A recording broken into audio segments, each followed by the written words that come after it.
Today, I'm going to explain a crime mystery film called Wild Things. Filled to the brim with deception and betrayal, this film proves that people don't always turn out to be who they say they are. Spoilers ahead. Watch out and take care. For the charming guidance counselor, Sam Lombardo, carnal abuse is something the seniors of Blue Bay High School should know about. To educate the students, Sam invites detectives Ray Duquette and Gloria Perez to give a lecture about the matter. As Ray introduces himself and his partner, one of the students, Susie Toller, shows hostility toward him and rudely walks out of the auditorium. After the lecture, Sam and the detective see Susie immediately walk away as soon as she spots them. Ray informs Gloria that he busted Susie the previous year for possession, while Sam adds that she spent 6 months in Camp 9. Although Susie's reaction is understandable, it's a wonder why she's too nasty towards Ray, considering the fact that she's the one in the wrong. Susie must have felt that she was wrongfully jailed, or maybe, there's more to the story of her arrest than the detective lets on. At the school entrance, Sam thanks the detectives for coming to their school, and as they get to their car, Gloria notes how Ray doesn't seem to like Sam. Ray implies that Sam has a thing for schoolgirls, and Gloria teases him that she won't mind sleeping with the guidance counselor. Before the lecture, most of the girl students aren't embarrassed to show their interest in Sam. It is clear enough that Sam is popular among them, which explains Ray's coldness towards him. It's not that Ray is jealous, but he thinks Sam is a womanizer who would even prey on his students, a possible threat.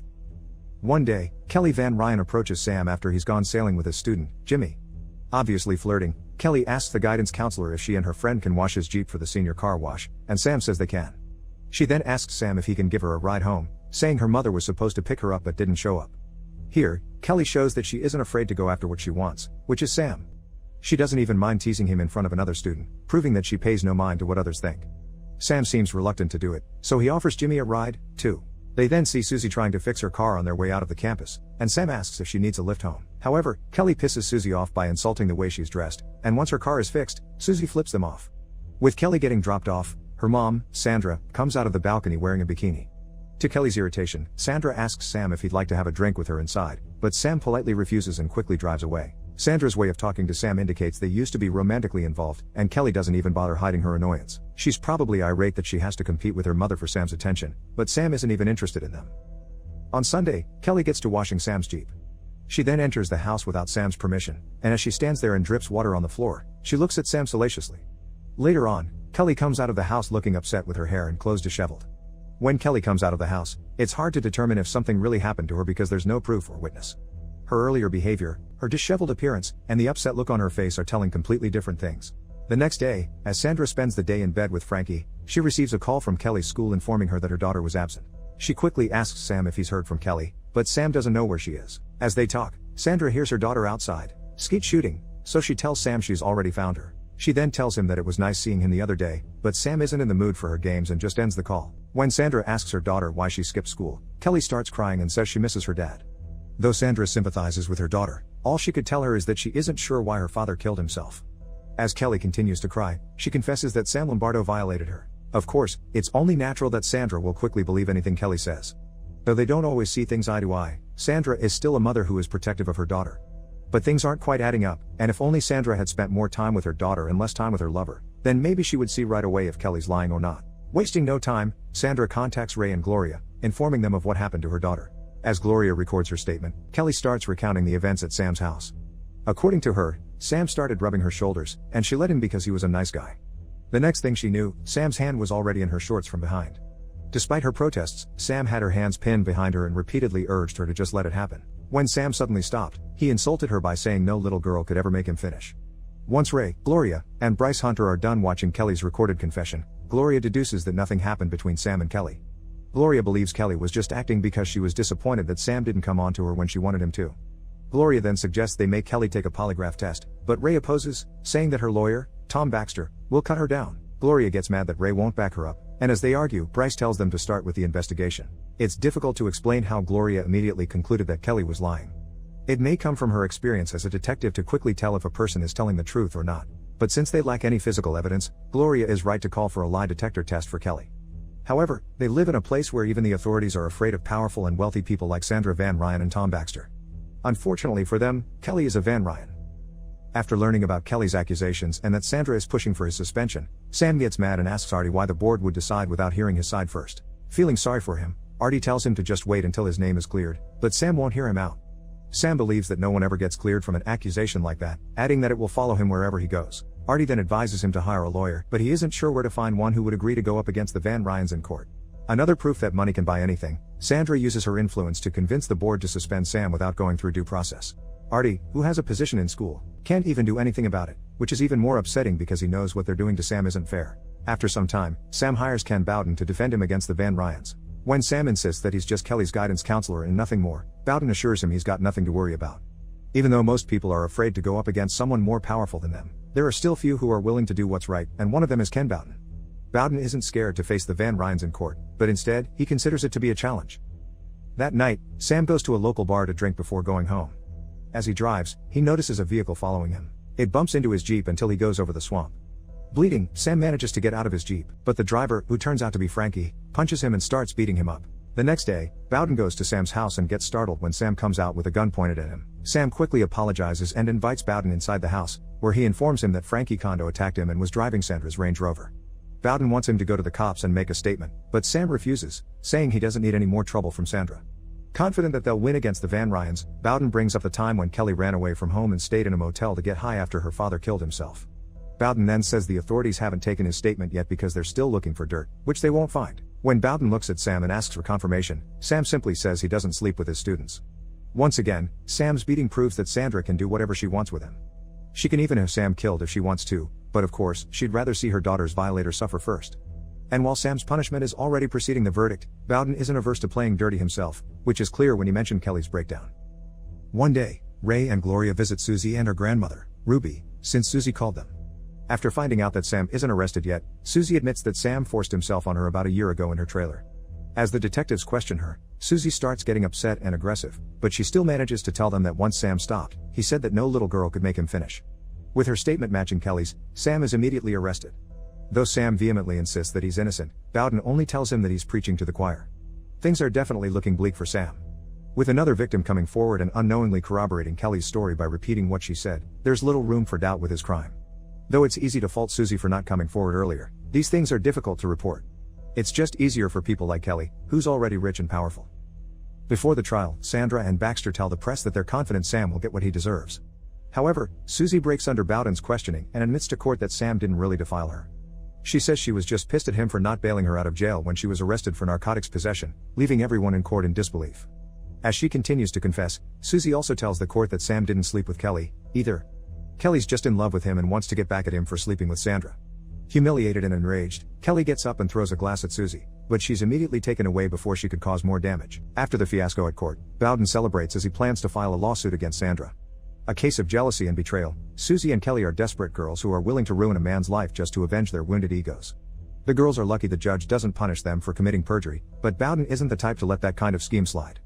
It is only fair that Sam demands compensation for what he went through because after all, the money he'll get won't even be enough to pay for the damages the girls have done to his life. After Bowden set up a meeting with Baxter and Sandra, Sam finally gets his settlement pay, and Bowden tells him to enjoy the money. Later that day, Sam goes back to school to retrieve his belongings. As he is about to leave, Sam bumps into Kelly, who is infuriated that Sandra is using her trust fund to pay Sam.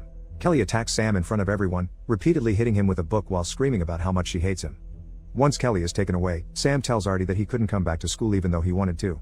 Kelly's outburst only proves how bitter she is, and she doesn't even hesitate to make a scene in front of everyone. It is a pity that Sam won't be able to go back to his work. This only proves that he was right when he said that being accused of committing carnal abuse isn't something that would just go away. That night, Sam goes to a hotel after losing his house, where he finds Kelly waiting for him. It is then revealed that it's their plan to get money from Sandra all along. When Susie comes out, too, she asks how much is $8.5 million divided among them. After some celebrating, he reminds them that the three of them can't ever be seen in one place before they start to make out and sleep together. This just proves that people aren't always what they appear to be. Sam Lombardo, a respected guidance counselor, turns out to be a manipulative schemer. At this point, it shows that he's the mastermind of getting money from Sandra, and Kelly and Susie are clearly under his spell. At the station, Ray tells Gloria that he believes Sam has hatched the elaborate plan of taking money from Sandra using Kelly and Susie. He then starts following Sam, determined to prove that his theory is correct. Ray has never liked Sam, but the former guidance counselor has never hurt anyone, so he can only despise him from a distance. One day, Ray approaches Kelly as she finishes swimming to ask what she, Susie, and Sam plan to do with the money. Playing innocent, Kelly pretends to be clueless, but Ray doesn't buy it. He says the truth will eventually come out, and it's Susie who will eventually ruin them. Ray visits Susie next and apologizes for what happened to her friend, Davy. He then gives Susie a piece of paper that shows Sam's recent bank activities, revealing that he has just transferred the settlement money to an offshore account. Ray also adds that Sam has just put a down payment on island property and a lease to buy on a sailboat. When he points out that Susie is into sailing, Susie plays dumb and asks why he's telling her all that. Angry, Ray snaps at her and asks if she actually expects Kelly and Sam to share the money with her. Wanting to be left alone, Susie tries to walk out, but Ray catches her by the arm and warns her to keep a close eye on Kelly and Sam. A smart move on Ray's part, he tries to turn Kelly and Susie against each other. Seeing that Susie is high-strung, Ray plays his card right by making Susie doubt her accomplices. And during their confrontation, it is also revealed that Susie's anger towards Ray roots from something he did to her friend, Davy. While the two don't go into details about it, it is clear that Susie is deeply hurt by it. Upset, Susie calls Sam once Ray is gone but fails to reach him. She then goes to Kelly's house to tell her what happened, clueless that Ray is following her. Susie gets mad that Kelly contacted Sam, and as they talk, she receives a call from the former guidance counselor. Sam asks Kelly if Susie is with her, and when Kelly confirms it, Sam instructs her to calm her friend down. He then says he'll handle everything before asking Kelly to get Susie so they can both listen to what he has to say. Meanwhile, Ray stays hidden as he records a video of Kelly and Susie. Sam tells them to watch out for Ray before reminding Susie not to fall apart. When the call ends, Susie accuses Kelly of double-crossing her, but Kelly denies it then insults her. Even more upset, Susie slaps Kelly for trying to touch her. Taken aback, Kelly slaps Susie, too, before grabbing her by the hair and dragging her to the pool. There, Kelly tries to drown Susie, but Susie manages to break free from her. As she swims towards the stairs, Kelly grabs her by the leg and realizes that Susie really is scared. Eventually calming down, the girls start kissing, and as they make out, Ray continues to record them. In spite of the scheming they took part in, Kelly and Susie are just volatile young girls. Sam must have realized this, and this makes them easy pickings for exploitation. On one hand, you have Kelly, who's still hung up on her father's death while not receiving enough attention from her mother. Then there's Susie, who's clearly a troubled girl with her own string of problems, financial and otherwise. Being the guidance counselor, you'd think that Sam would do his job and actually give them guidance and counsel, but instead, he fools around with both their bodies and Kelly's trust fund. The next day, Ray shows the footage to his colleagues, but Bryce isn't happy that Ray went to the Van Ryan's property without authorization. And unfortunately, the audio from the recording is unintelligible, so they can't hear the girls talking about Sam. Though Bryce warns about Sandra suing for invasion of privacy, Ray is unmoved and reveals that he brought Sam in for questioning. Sam is furious, and he threatens to sue them next time Ray drags him to the station. When he's free to go, Sam insults Ray then takes his leave. After some time, Kelly takes a drunken Susie by the beach, where Sam is waiting for them. He tells Susie that he wants them to celebrate one last time before they split up, and she agrees. However, when Sam orders Kelly to get a blanket from her mom's car, he repeatedly attacks Susie with a bottle of champagne. After that, Sam and Kelly wrap Susie's body in plastic before loading her to the back of the Range Rover. Sam then casually wipes the blood off his face before going to the swamp to dispose of Susie's body. Kelly is visibly shaken after hearing Susie's screams, but it is unclear if she's aware of Sam's plan to kill the girl right from the beginning. Maybe she thought they were really just going to celebrate by the beach, or maybe she deliberately lured Susie there so Sam could take her out of the equation. After all, Susie's death means more money for Kelly and Sam. And since Susie's the weakest link, having her gone would make them feel safer. Ray and Gloria then investigate Susie's disappearance. Ray asserts that Kelly and Sam are responsible for it, then asks Gloria to check on Susie's car for him. Meanwhile, Ray goes to the beach with Jimmy, where the boy shows him the spot where he and Susie used to hang out. As he investigates the place, Ray finds traces of blood on an old boat and teeth in the dirt. Ray then calls his colleagues and the forensic team to show them where Susie was killed. Since there's no body, Ray believes that Sam has dumped Susie in the swamp. After learning that Susie's car has been found at the bus terminal, Ray insists that Sam is behind everything and that Kelly will be next. However, Bryce tells Ray to get off the case and warns him not to go near Sam. But as soon as he's out of earshot, Ray asks Gloria to keep an eye on Sam, and in exchange, he will drop the investigation if the teeth are not Susie's. Although Ray won't show it, he must be thrilled that he'll finally be able to nail Sam. Susie doesn't mean a thing to him anyway, and her disappearance just gives Ray a chance to go after the former guidance counselor. Ray is so confident that Sam is the culprit that he isn't even looking for other suspects. However, Gloria doesn't feel the same way and thinks her partner is mistaken about Sam. Gloria does as she's told and watches Sam, while on the other hand, Sam receives a call from Kelly. The girl is panicking, but Sam assures her that they'll be fine as long as they stick to their plan. He then reminds Kelly to stay at the guest house, before going outside to talk to Gloria. After informing him that Susie's missing, she asks him where he was the previous night. Ray smoothly evades the question then invites Gloria to his room. There, he gives her Kelly's file which shows her history of violence. Kelly has once threatened the lives of Sandra and Susie, and as Sam tells Gloria more about Kelly's anger issues, he implies that Kelly might be responsible for Susie's disappearance. Trying to seduce Gloria, Sam claims that he didn't tell them about it during the trial because he had principles back then, but not anymore. He then tells Gloria to leave, and Gloria calls Ray to tell him she's going home and that Sam is gone. Pissed, Ray informs her that the blood found on the scene matches Susie's. To this, Gloria just tells him that if Susie really is dead, then Bryce might be on the right track about Kelly. Unfortunately, the keen eye and sharp wit that Gloria had when calling crap on Kelly's victim statement is now nowhere to be found. Perhaps Susie had it with her when she was killed. To be more accurate, though, Gloria just finds him hot. With how Sandra and Sam have been finessing everyone, It just goes to show that the strongest forces in the world are big dollar bills and attractive, scheming men. But the third strongest force happens to be the ego of a detective with a hunch, so it's anyone's guess as to what will win out in the end. Worried about Kelly, Ray goes to the Van Ryan's residence to look for her. When Ray enters the house, he is greeted by an agitated Kelly, who wants to know why he's there. The two then engage in a struggle, and after 3 shots are fired, Ray comes out of the house, injured. Seeing the officer on the ground, Sandra rushes inside and screams upon finding Kelly's body. At the station, Ray recounts how Kelly attacked and shot him in the shoulder, and he claims that he had no choice but to return fire. Because of this, Ray is eventually fired from the force for insubordination. After finding Susie's blood in Sandra's Range Rover, the police department concludes that Susie was murdered by Kelly. After Susie's disappearance and Kelly's death, it is later revealed that Sam and Ray have been working together all along. Although Sam is upset that Ray killed Kelly, he agrees with his partner when he says that they don't have any more loose ends. Since the bank will take 2 more days to complete the money transfer, Ray decides to stay. When you open up a Russian Matryoshka doll, you'll find a smaller doll inside it, and when you open that smaller doll, you'll just find another one inside it, too. That's what the tale of Ray and Sam is. Just when the story thread is unknotted, a new twist shows up. Later on, the two are sailing when Sam suddenly attacks Ray. As Ray leans over the railing, Sam suddenly steers the wheel, causing Ray to fall overboard. However, Ray manages to hold on to the boat, and he attacks Sam, who pretends to be clueless. As the men fight each other, Susie suddenly appears. She's actually alive, and she's sporting a new hairdo. With a spear gun, the girl quickly shoots Ray in the leg. Ray asks for Sam's help, but Sam ignores him, saying he shouldn't have killed Kelly and Susie's friend, Davy. Susie then shoots him again, and Ray goes overboard once more. Susie and Sam then watch Ray as he bleeds, struggling to stay afloat. At this point, it would just be easier to assume that the entire town is in on Sam's scheme. The man is a masterclass in deception, and Susie is unbelievable herself. After all, the girl had her death faked just to have a bigger share in the millions. Sometime later on, Gloria visits Ruby to talk about Ray. Ruby informs her that Ray used to have a relationship with one of the girls over at the Glades, and Davy had a crush on her. One time, Davy caught Ray beating the girl, so Ray killed him. Susie, however, witnessed everything, so Ray busted Susie and sent her to jail for 6 months just to prove that he could. She then reveals to Gloria that Ray got Sandra's mom pregnant with Susie, making Sandra and Susie half-sisters.